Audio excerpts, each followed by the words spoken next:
Hello, Hollywood Times viewers. Judy Shields here. Today we welcome authors David Fantle and Tom Johnson. Guys, tell us a little bit about yourself before we talk about your new book. Come on, get happy. Well, Tom and I grew up together in St. Paul, Minnesota, and we've been friends since we both saw That's Entertainment at the age of 15 in 1974 at a movie theater in downtown St. Paul. And we've been on this sort of classic Hollywood journey for what is that? Almost 50 years now. So Tom and I joke that we've lasted longer as, collaborators than certainly any comedy group team, in Hollywood history. So we're still working together, writing together, collaborating, and it goes back almost 50 years. Wow, that's something. I work kind of across the street from the downtown LA by the Central Library. So I had to go rent this because I had to see it again. I watched it like for 3 nights, and I was like, okay, I got to rewatch it too. So I have great questions for you too. First question is, what led you to write the book about this particular film, Summer Stock? Well, I would say what really got us thinking about it was the backstory and how dramatic it was that surrounds this movie. I mean, it's kind of an underappreciated musical by a lot of people don't know it. And it was Judy's last film at MGM after 15 years. And then she was out of the studio. And, she's going through a kind of a turbulent time. And it was just a great dramatic backstory of an entire cast and director, Chuck Walters, Gene Kelly, propping her up so that she could, hit her marks, which she did amazingly. And, we also wanted to bust a few myths concerning the musical, which we, address in the book, and which Dave can probably talk a little bit about.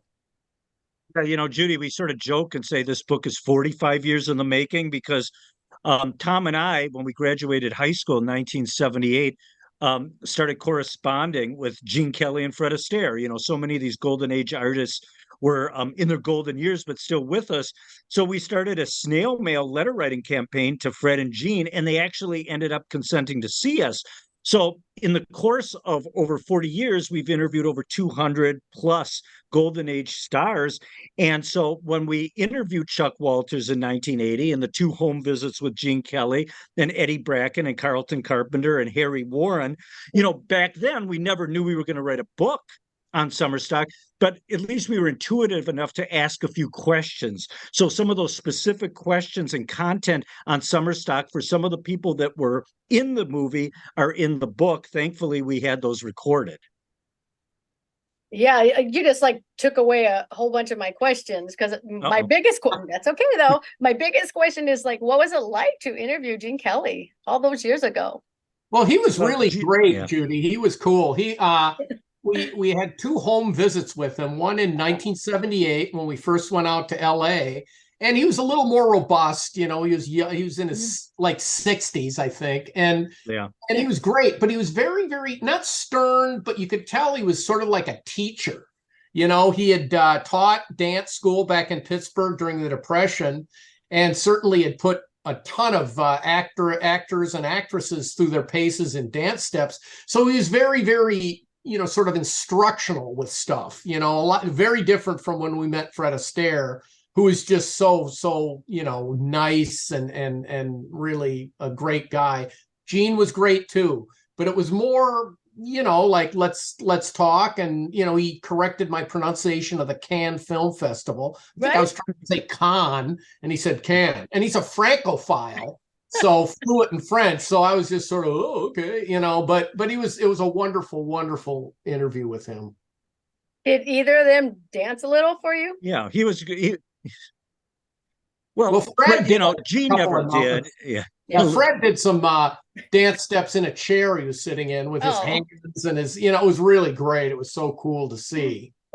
But no, they didn't get up and do, barrel rolls or anything like that, much as if we would have loved to see. Well, and as Tom mentioned, Gene, we saw him in his late 60s, so he was still very robust. He played tennis a lot. He was still very active. It was over 20 years later that we saw him. He was already in his early 80s when we went back to the home, his home. And of course, Tom and I were already in our 40s. And the first thing he said after not seeing him, now we had Christmas cards and corresponded with him all those years, but the first thing he said to us was, "Oh, the college boys are back," and I mean, it was 20 years post-college. And, we hit it off right away. I mean, the major difference, and we chronicle this in a book we wrote in 2018 called Hollywood Heyday, and it features 75 of our favorite interviews. And I mean, Gene at this point was having health issues. It was a stark difference when he had to hold on to my arm just to stand up. I mean, we all have this image of Gene Kelly, and it's an indelible image, that last visit that will be with Tom and I forever. But he couldn't have been nicer, more welcoming, just a wonderful guy and an amazing artist, obviously. Yeah. Well, let's talk about the research you both did for this book. Wow. Well, if there was we always say if there was any benefit, and there were very few, of the pandemic, it might have been that we were able to do a lot of research, or most of it. And it took about, 3 years of pretty hardcore research. And fortunately, a lot of the artists that we talked to in the book were not working because of pandemic. So we were able to talk and get a contemporary take on this film from people like Tommy Tune and Mikhail Berezhnikov and Richard Maltby and David Shire and Michael Feinstein and Lorna Luft, Judy Garland's daughter. They all contributed to this book, and it was semi-made possible by the time they had available because of the pandemic. But we were able to research libraries, the academy libraries, but understand most of these bricks and mortar facilities were closed during the pandemic. But fortunately, many of the archivists were able to get into the office or sneak in or whatever and digitize different things for us. And so between articles, digitized materials, primary interview research materials, things that we had, we cobbled it all together and put the book together. And Judy, we had, we really had to do some sleuthing, because Joe Pasternak, the producer of the movie, he wasn't Arthur Freed, who was the #1 musical producer at MGM, did American in Paris, Singing in the Rain, Meet Me in St. Louis, Easter Parade, all the classics. Pasternak was sort of a second-tier musical director, and he didn't leave any voluminous correspondence at all. So unlike Freed, whose movies, down to the, minute practically are chronicled, Pasternak, we were cobbling stuff from here, from there, from his son, this and that, finding him in, like Dave said, in these archives, an archive in Wyoming that had a lot of stuff. So it was sort of a hunt, like putting the pieces of a puzzle together, not in the same room, but in different rooms. So you're just sort of like, whoa, and then it sort of comes together. But it was a challenge, that's for sure. We sort of hope that the fact that that Joe Pasternak as a producer did not have the minute by minute details. It's easy to write a book. Well, I won't say it's ever easy, but you could write a book on the making of a Freed film and it sort of connect the dots. And quite frankly, it can be maybe a little academic, a little boring, what have you, possibly. But the fact that Pasternak did not leave a trail to that extent, I think opened up a little more in the creative potential when it came to writing about it. Oh, I can imagine. Boy, it's like digging up dinosaurs. Right. So I like to ask authors about the titles they give their chapters of the book. So let's briefly talk about them, starting with the studio. Well, that's pretty, 1950 was a time of transition in the Hollywood studio system, no exception, MGM. And so we thought we needed to give a relatively deep dive in what was going on at the studio and in the studio system at the time Summerstock was in production in 49 and released in 1950. And, we had the Red Scare, which was a major impact on Hollywood. You had the advent of television, which was pulling the movie audiences away to the home, to the small screen. So they were competing against television. And then you had a changing, or a soon-to-be changing of the guard at MGM. The longtime head of the studio, Louis B. Mayer, who was there when it started in 1924, by 1949, I wouldn't say he's on the way out, but he was getting there. And Dory Sherry was put in as the head of production. And Dory Sherry was not a particular fan of the musical. And he was a bottom line guy who didn't have a lot of empathy for high priced talent who wasn't showing up on time. So things were in flux. And we thought it was important in that section of the book to give some background of what was going on at Metro at that period. The reason why we named it Come On, Get Happy is sort of, there's an irony to it. It was, the Judy Garland, one of her greatest numbers, Get Happy, and it starts with Come On, Get Happy, sing Hallelujah, Come On, Get Happy. But it was also ironic in that the title, it was anything but a Get Happy experience. So we were going for a little sort of irony there.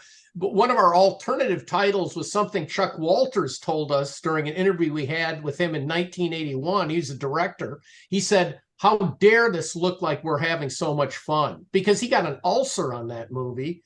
And he said he couldn't even talk about it. So, I mean, we were thinking that's kind of a good, but that might have been just a little too over the top. So we stuck with Come On, Get Happy. Wow. Well, we also think that, the song and the words and the lyric and the title, the idea of musicals then, and I think now, is to escape for 2 hours and escapism and be entertained. And, in these troubled times that we have around the world, we think, come on, get happy, read the book, watch a musical, forget your troubles for 2 hours and chill out. Wow. The next one's the story, which this had a story. Tom, do you want to get that one? Right. Well, Cy Gomberg, kind of came up with it, and we talked to all of his kids, and they were the ones that put us onto the Screenwriters Quarterly, or I think is the name of it. The Screenwriter. Uh-huh. Screenwriters Quarterly, where he tells this insane story about how he built this thing almost like a comedy gag and just riffed on it all the way up through the echelons of the Thalberg Building up to Louis B. Mayer. And it was a story that he held to his whole life, although we kind of did some checking and said, well, I think that's probably, 50, 60% true, but 40% elaboration, in that he was just doing this off the top of his head, because some of the some of the early drafts of the screenplay didn't really connect with what his story was. But his story was so funny. I mean, it really all started. He was trying to, sleep with some woman that he had. And he played a little game in their car on the way to the restaurant, saying, you say, name any two things you see, and I'll make I'll do a screenplay out of it. I'll give you a story. And I think she picked they drove past a farm, or they, something else. And then he started to concoct this summer stock screenplay that, Pasternak, everyone went for. It's an incredibly weird screenwriting story that we've really never seen equaled anywhere. It was just completely bizarre how that screenplay came into being. And the next one is the talent. Wow, what talent. Yeah, I mean, it's sort of self-evident is that, we wanted to paint pictures of the major talents in the film, not the least of which, of course, is Judy and Jean. Yeah. But, when you look at Summer Stock, and Tom mentioned, it's not, at the tip of the tongue like some of these other classic MGM musicals, but you look at the supporting players in this film, and it is top notch. You have Marjorie Main and Eddie Bracken and Phil Silvers and Gloria DeHaven and Carlton Carpenter. And did I mention Eddie Bracken, who pretty much comedically steals the picture? And not only were these tremendously talented supporting players, but they were purposely picked, particularly by Joe Pasternak, because realizing Judy's fragility, you might say, it was vitally important to surround Judy with people that she knew, loved, and trusted. And everyone that we named and all these supporting players knew the challenges Judy was going through, and like a giant security blanket, really helped get her through this production. In fact, Lorna, Judy's daughter, told us, she said that the most important attribute and the thing she looked for in any director was a sense of security that she got from him. And she and Chuck went way back when they danced together and presenting Lily Mars and Girl Crazy. So even before he became a full-fledged director, he knew Judy from partnering her in dance routines and choreographing stuff. And then he had directed Judy and Fred Astaire in Easter Parade. So, you know, he was a intimate family friend as well as a really great director. So it was perfect that he directs Summer Stock. She felt really secure with him. Wow. The next one is the production. Oh, yeah. Again, what we want to do is really give you a narrative timeline of what took place. Now, this film was announced as a vehicle for Gene Kelly as early as December of 1948. Rehearsals didn't begin until November of 1949. And then, of course, the cameras started rolling. October 49, cameras rolling in November 49. So we wanted to take people through the evolution of the script, the filming, and of course, the wrapping of that film at the end of production, which really went until April of 1950. Now, people today think, okay, a 6-month production window, that's nothing. You know, big Hollywood films today could take a year of production. But for the MGM musical machine, the number of months it took to shoot this film was on the long side. Now, the number of production days in those 6 months was within the norm. I believe about 49 production days, but it was spread out over a 6-month period. And, you know, we go into great detail on the many causes for that 6-month window. And it certainly was not just because Judy Garland missed some days of work. It was far beyond that. Right. Yeah. And then the best part of this whole movie, the musical numbers. Wow. Yeah. And, you know, Judy, we thought, Tom and I are aficionados, fans, whatever you might call it, but we're not dance experts. So when Gene Kelly and Judy are doing different steps, and we actually watched YouTube videos of these dance routines with Mandy Moore, the choreographer of La La Land, is it Corey Snide, another professional tap dancer, and we actually had them explain to us what these steps were, their complexity, and even the names of these steps. So we weren't going to shoot darts at a dartboard and guess and go, oh, the Gene Kelly spinning, it looks like an airplane. No, it's a barrel roll. It's not an airplane. So we wanted to really make sure we were being accurate and dissecting these dance routines. Right. Yeah, I just loved it because just like you were watching it, I mean, to me, I loved when Gene Kelly was doing the squeaking wood in the newspapers. That's phenomenal. I can't get enough of that. So for you to do what you just said, I mean, thank you so much. That could have sold itself. Well, thank you. Well, one of the funny things about that number, it's a great number. It's Gene Kelly's favorite solo number of anything he ever did. It beats Singing in the Rain, the title number, any of his famous numbers. And that one of the, excuse me, the myths that we explode or that we uncover is that a lot of people think the Judy Garland Come On Get Happy solo that she does at the end of the film was the last thing shot. It was after, you know, filming had actually ended and she came back to the studio to shoot it. But it was Gene Kelly's solo, the squeaky board and newspaper dance, that was the very last thing filmed.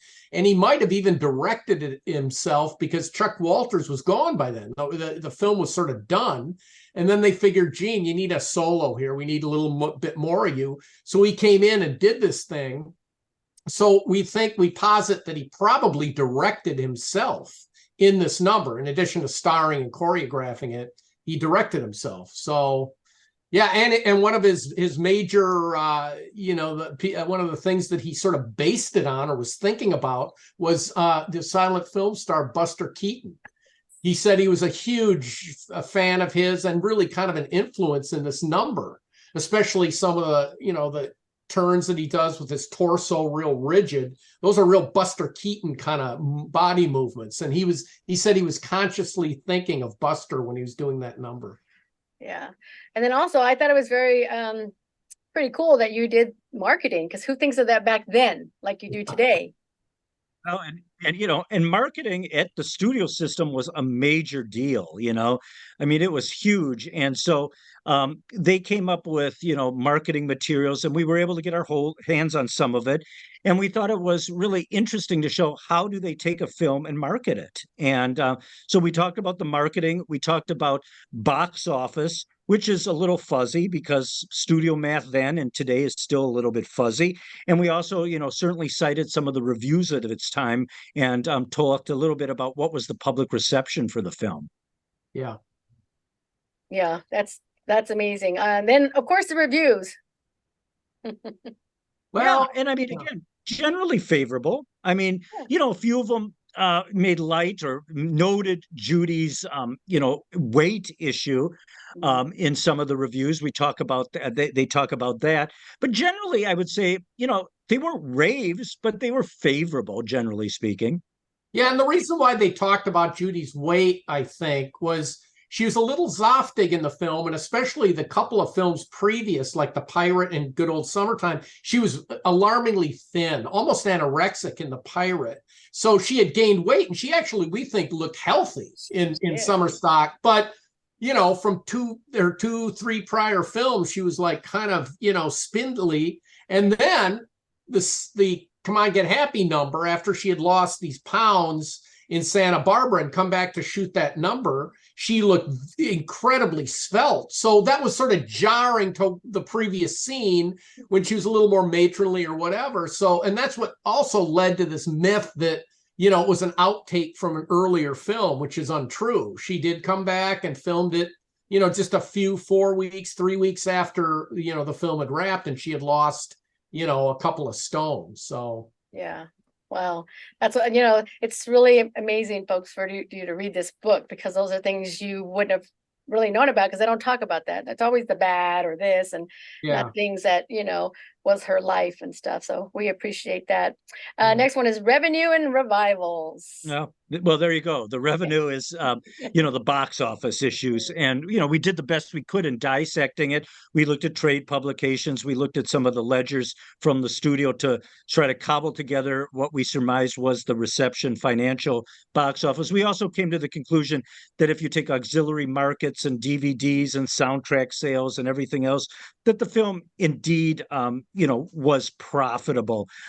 As far as revivals, we talk about the fact that, some MGM musicals with very mixed results, the original musicals have tried stage adaptations, and that includes Seven Brides, Meet Me in St. Louis, Singing in the Rain. And indeed, Summer Stock is no exception. In fact, we were able to get in the book just in time that Goodspeed Opera Company, the theater company in Connecticut, had a very successful run of a Summer Stock adaptation back here the summer of 2023. And in fact, according to some people we've talked to, there are some plans to actually have this revised version and try to bring it to Broadway. Now, whether it will come to fruition, time will tell. But there has been a few attempts to adapt this to the stage, and we'll see if something more comes of it. But we do talk about those attempts. Oh, yeah, that's great. The next one, Straight Up All the Way. Explain that one. Well, that was at the very after Summer Stock had wrapped, and it was out and it was being shown, and Judy went to New York, and she saw it. She snuck into a theater on right off of Broadway, and the crowd saw, figured out she was there, and she got in tremendous adulation. There were huge hoots and hollers and applause, and she just felt on the top of the world, and that everything was going to be great. But little did she know that in a few weeks she'd be out of the studio forever. She came back to do Royal Wedding with Fred Astaire. It was going to be reteaming her with Fred, and she just had those same problems. She couldn't rally herself, so she kind of attempted a sort of half-hearted suicide attempt, which was really more a cry for help.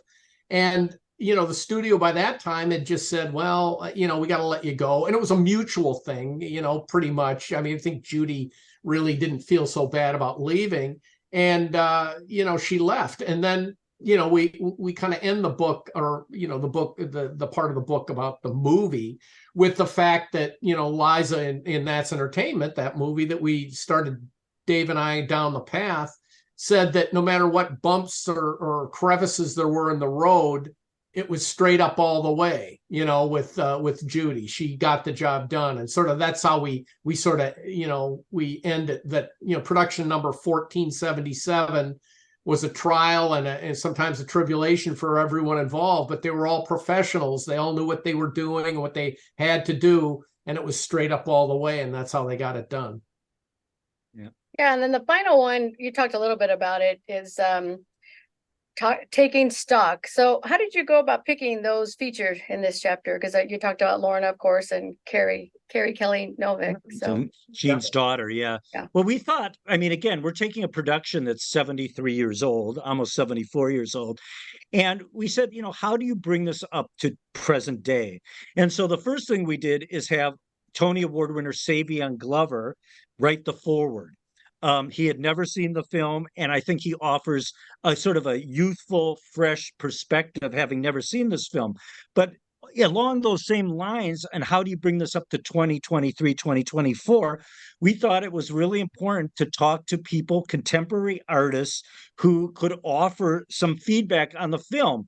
And because of availability and their willingness to work with us and support us, that's where Michael Feinstein comes in. That's where Jean's daughter comes in. That's where Miranda Garrison comes in. Joan Ellison comes in. Berezhnikov comes in. Tommy Toon, on and on and on. And Mario Cantone, they just offer, they're fans of Judy, they're fans of Jean, and they offer their current perspective on what works and what doesn't in this film. Yeah, for sure. Here's a movie, folks. You can probably get it online or stream it. I went to the library. There's something called a library and got it DVD to watch it. It's because they have special bonuses. You learn a lot, and so you see the movie and you're gonna want this book. This is an amazing book. You guys did an amazing job. What a great Christmas present for all of us Hollywood people, right? Absolutely. You're right. So anything, Amazon is of course one click away, but any major bookseller will, if they don't have it on the shelf, will get it to you. Are you guys doing any book signings still with this, or do you offer your autograph copies online? Well, we are looking at some. We haven't done the West Coast, surprisingly, but we've done Minneapolis, St. Paul, Chicago, Milwaukee. We did Michael Feinstein's Great American Songbook Foundation in Carmel, Indiana. And we just had two fabulous events right before the holiday in New York City. The last one we did at the National Arts Club was with Lorna Luft, Tony Award-winning composer and director Richard Maltby Jr., and legendary critic Rex Reed came as well. Oh. Yeah, wow, that must have been pretty awesome. Oh, it was great. Yeah, that was a fun event. So so maybe, do you guys have a social media for this particular book? Yeah, we have a Facebook page dedicated to the book. So if they do the making of Summerstock or Summerstock the movie, they'll find it on Facebook. I'm on Twitter at Fantle, my last name Fantle, we're pretty reachable. Yeah. Very good. Did either of you have like a favorite part when you were putting this book together? I'd say maybe the end of it, where we were finished. No. No. Yeah, no. It was, I don't know. I mean, it was basically, I think it was, I don't know if there's a favorite part. I just loved the fact that we had so much of a buy-in from so many people. They were really, really interested in collaborating or contributing to it. And that was kind of astonishing. I mean, like in the taking stock section, all these Berezhnikov wanted to talk about Gene Kelly. I mean, all these people were really, really into it. And it was kind of amazing how much they loved the movie. I mean, a lot of them were huge, huge fans of it.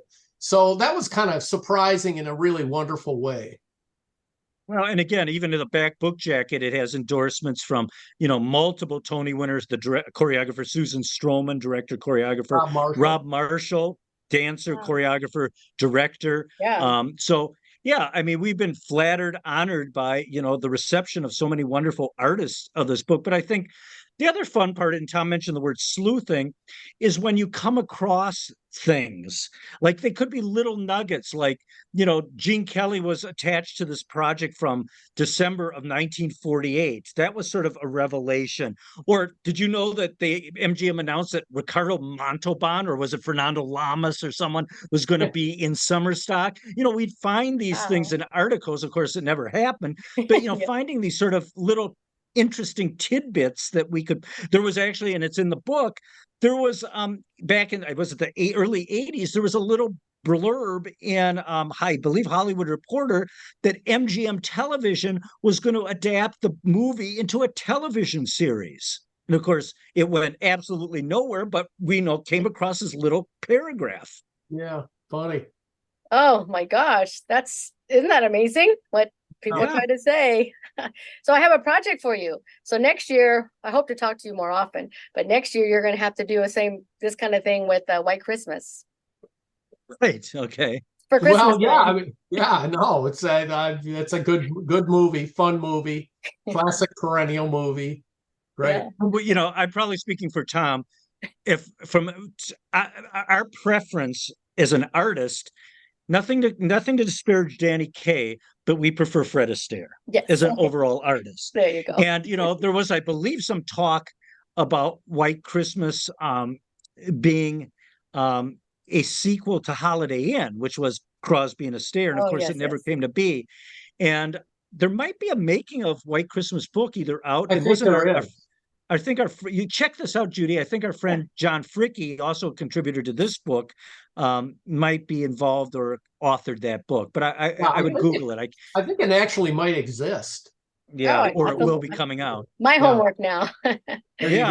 Ours too. Yeah.